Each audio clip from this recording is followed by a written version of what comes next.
Hello everyone. Today is 23rd of February. Now it's 5 o'clock in the afternoon Moscow time. I'm Levan Gudadze and this is a new episode of Headlines. Short summary of the news that I will talk about in my second update on my Patreon page. And well, as you can see, I am in Moscow now, not in my improvised studio in Dmitrov, and I guess you can see the Moscow city in the clouds, little far. And also, by the way, I want to show you this brown building, Vkusnaya Tochka. This is a former McDonald's restaurant where Tucker Carlson several days ago, while he was in Moscow, buy some burgers, fries, and cola.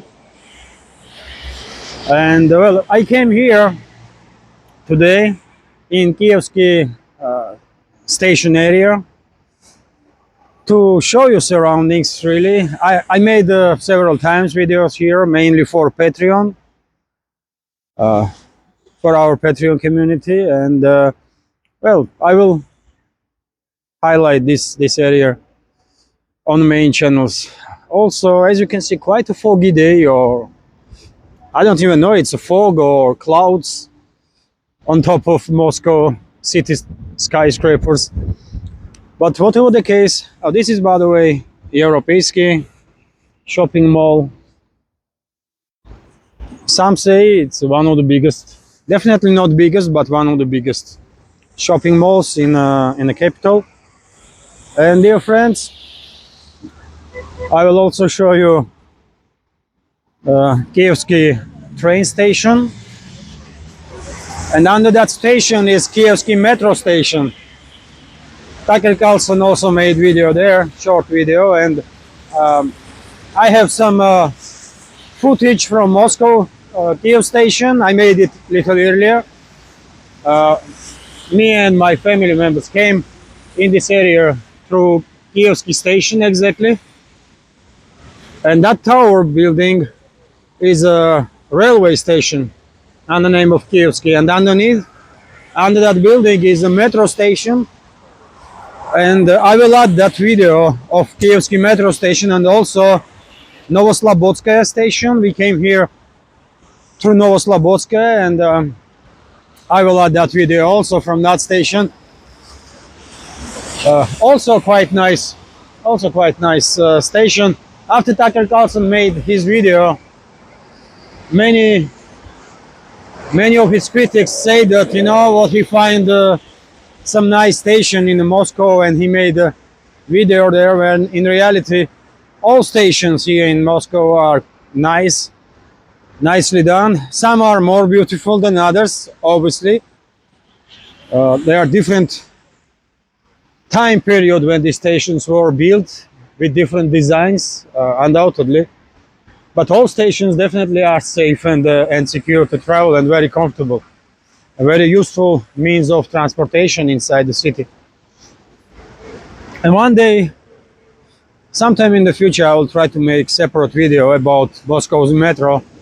I will highlight several old stations and several new with a new design. They are also nicely done. But anyway, let's talk about news. Let's talk about headlines, and I will share with you some headlines without any particular order as I marked them. So first of all, TASS news agencies report that according to Russian Defense Ministry, last week Russian armed forces destroyed US-made Patriot air defense system with missiles to it and some supporting vehicles. So I guess Russian military intelligence find out information about exact location of that battery, and as a result of precise strike, it was destroyed, which is a successful story, of course, because Patriot air defense systems are quite capable ones. Maybe not as good as Russian S-400 or even S-300, but definitely dangerous weapon system. And also, by the way, TASS news agencies report that Biden, president of US, well, I hope a microphone works well because it's quite a noisy area and also wind. So Biden, by the way, president of US, made a statement that Ukraine is struggling. Ukraine is struggling with the weapon systems, lack of weapon systems, and lack of munition. And he called once again House Republicans to vote for a military aid package for Kiev regime. That was initiated by Biden several months ago, but recently US Senate voted for a different version of it, where 60 plus billions are for Ukraine, some 14 billion or 17 for Israel, and some 5 billion for Taiwan. Let's see if House Republicans will listen to Biden. I guess eventually they will vote for this allocation of additional funds for Kiev regime. Only question is when and how much money will be allocated. Also, by the way, interesting news that the European Commission made the decision to transfer to Poland, for Poland, 137 billion euros. Huge amount of money, of course. And well, what can I say? Polish government definitely uses all the opportunities that EU can offer to modernize Poland. They already receive, I guess, hundreds of billions of investments, direct and indirect, from Brussels and EU economy, and they will receive now additional 137 billion euros, which is definitely a huge amount. So well done to Polish government. They definitely using EU in best of its capacities. I wonder why other Eastern European countries like Bulgaria or Romania are unable to use EU in the same way. Oh, dear friends, let me show you. Moscow River.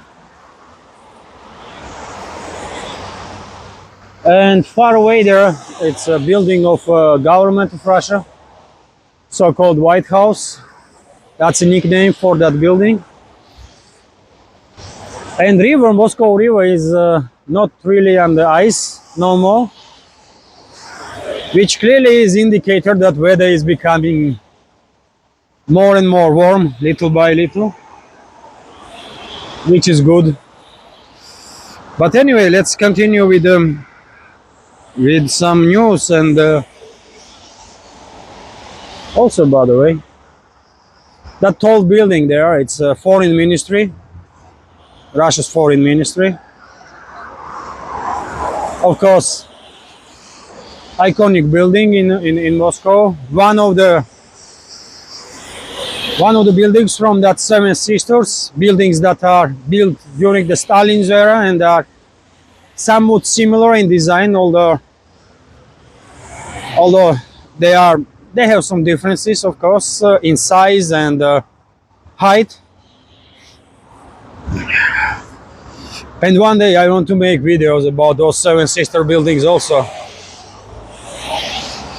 Let's continue. And by the way, interesting news that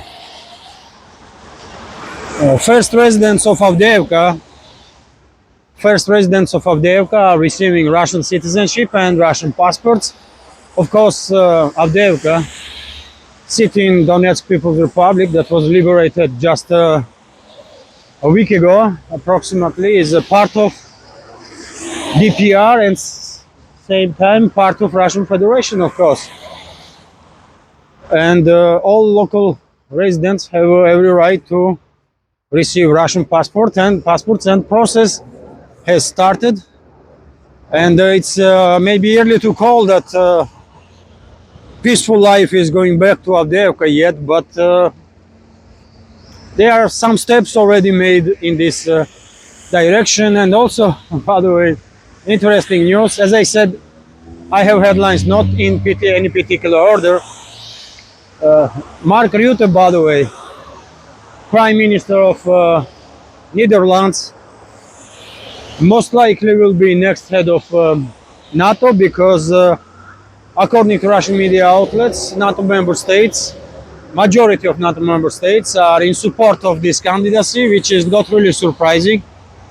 Of course, NATO will be formally, at least, headed by some extreme Russophobe, and Mark Rutte definitely demonstrated quite a number of times that he is one of the leading figures when it comes to Russophobia, xenophobia, and everything inadequate among EU leadership.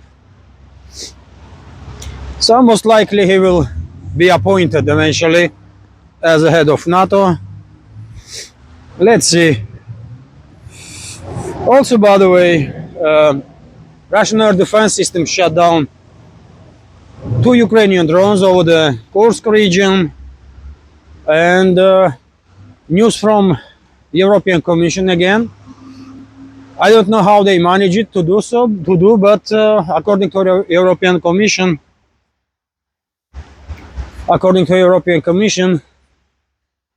Russian military-industrial complex produced 30 to 40% more weapons in 2023 than in previous years. Yet again, maybe somewhat conservative number from European Commission. I think in certain segments, Russian military-industrial complex probably doubled production or even tripled. But well, it's interesting that European bureaucrats are trying to have some understanding of capabilities of Russian industry.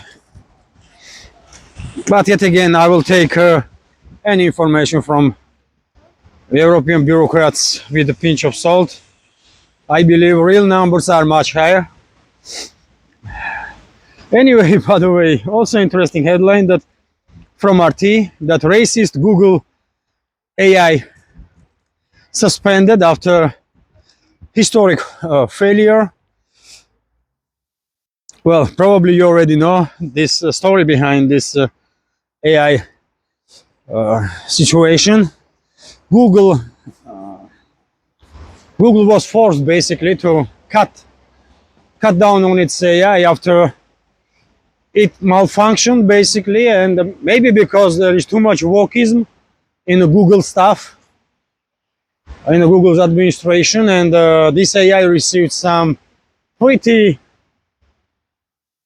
strange information. And when people were asking to create some imagery, for example, of European family, AI was refusing to show images of Indo-European family,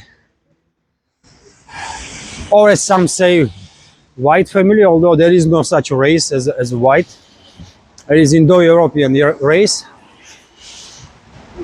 And yes, AI was kind of racist towards Indo-Europeans because it was refusing to show Indo-European family from Europe. And there was many other mistakes, by the way, in imagery.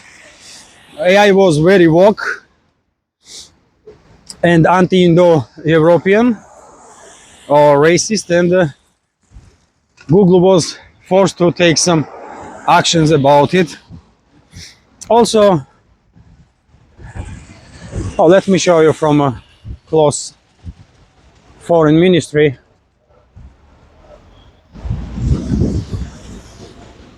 This is foreign ministry, by the way.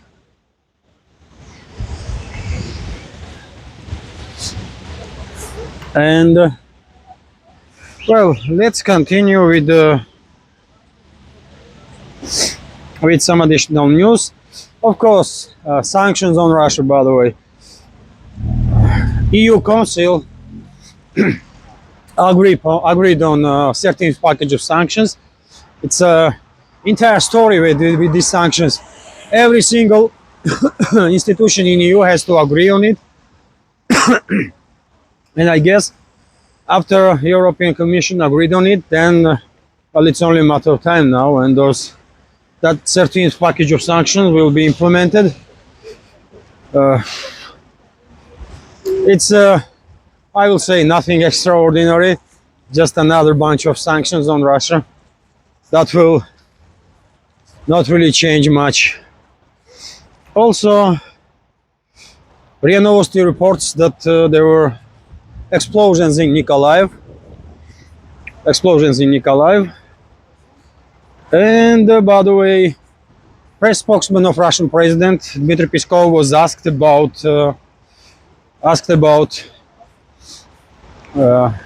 statements of Pashinyan, Prime Minister of Armenia, and that Armenia is suspending its participation in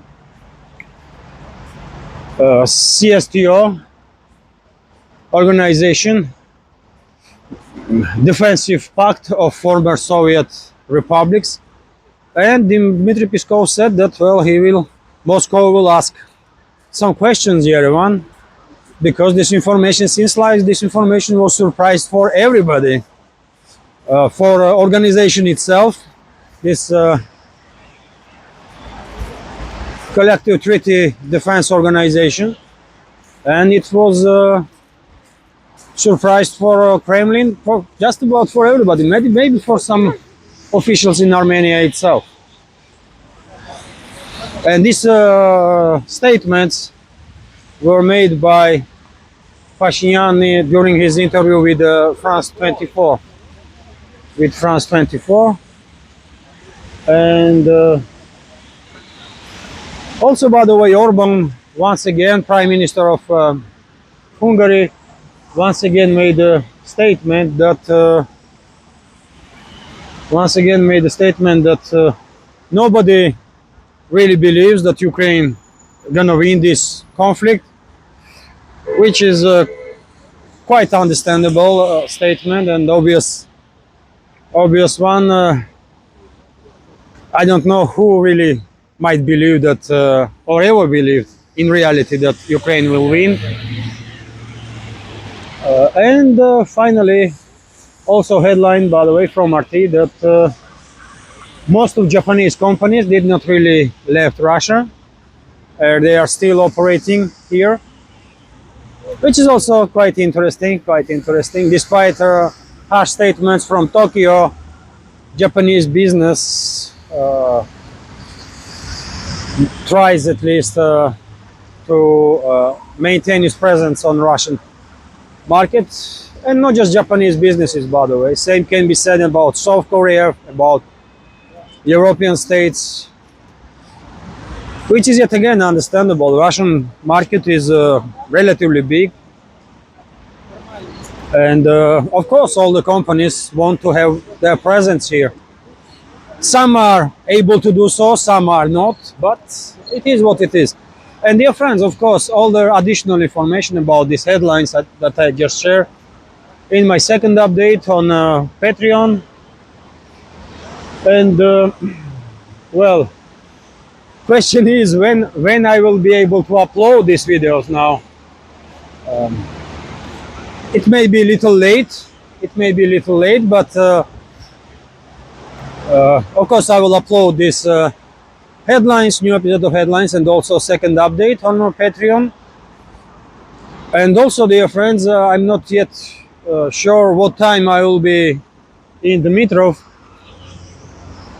It might be a little late, but well, I will see if I'm able to make live stream this evening no matter how late it is, 12 o'clock in the evening or 1 o'clock, I might do it. I might have a live stream. Of course, I will share additional information about it on my Telegram channel and on community page on YouTube when I will be at home in the metro. I will end this update now.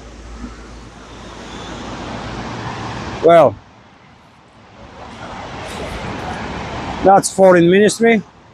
I will end this video now. Have a great day and take care.